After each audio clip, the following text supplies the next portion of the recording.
To say here in Harambe it's swim day, and that does in fact mean let's go. Here we go. Well, Jongo everyone, my name is Morgan. I'm going to be your safari guide as we start to make our way through the Harambe Wildlife Reserve.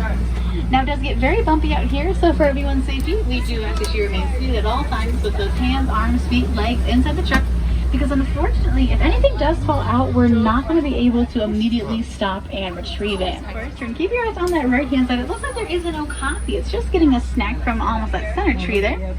The okapi is the largest animal here on the reserve, and you can tell that these are all females because they're all lacking the horns that the male barracuda would have.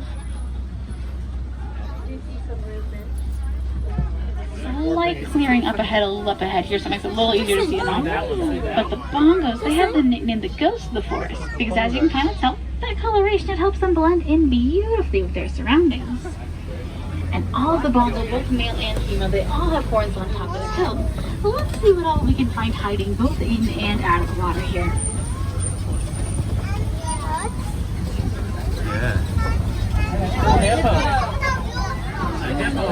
See those hippos, they are tricky to see in that back corner there, but let's follow this river here, see if we can find a few more of them as well. It's going to be some hippos, she said. It looks like there's some movement in the water here on this left-hand side, so we'll keep them in the water. You'd think they would make some pretty good swimmers, but actually they prefer to walk or possibly even run along the bottom of whatever body of water that they might be in.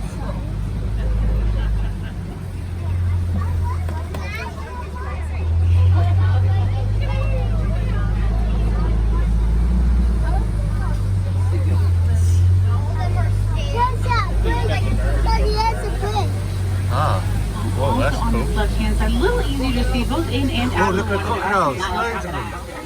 These Nile crocodiles, they average about 18 to 20 feet in their length. Oh, what?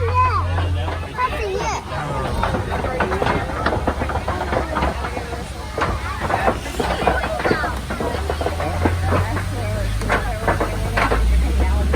For about 9 months out of the year, so that's what helps to give them that upside down like appearance there. Now we're gonna head to here's a few more. We'll just see that truck in front of us, see it a little further down the hill. But the baobabs, they do have two common nicknames. One of them, of course, being the upside down tree, and the other sneak on around here in a few moments, see just a tad bit closer than it looks like. But these wild dogs, they have the nickname the painted dog. So if you do get a good glimpse of their fur, you can tell it almost has this brushstroke-like pattern to it. And when they do look nice and playful, they're just kind of moving around up on top of it and laying down in the shade, they're actually the most successful predators on the savannah.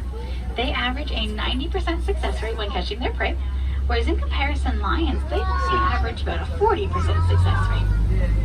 A little bit closer to all these giraffes, and as we first come around this turn, there are some thinner dark brown animals laying down. This is the sable antelope with the giraffe. The sable antelope, they're the official emblem of the Harambe Wildlife Reserve.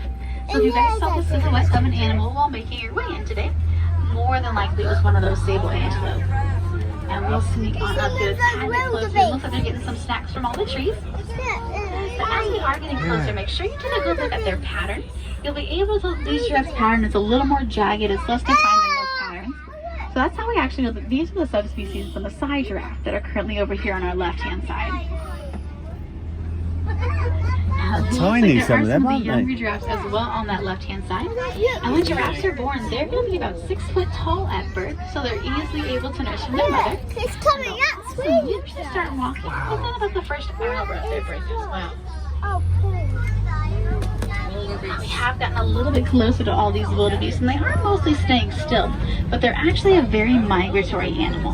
They often take a trip across the savannah in incredibly large numbers, at least once a year, and the largest ever wildebeest migration that's actually been recorded. They are a large herd, but they're far enough away to in fact be considered alive. Over here on our left-hand side, there are some coloration on their face and on their backside. And actually, the more and more excited that they get, the brighter and brighter that coloration will become for them.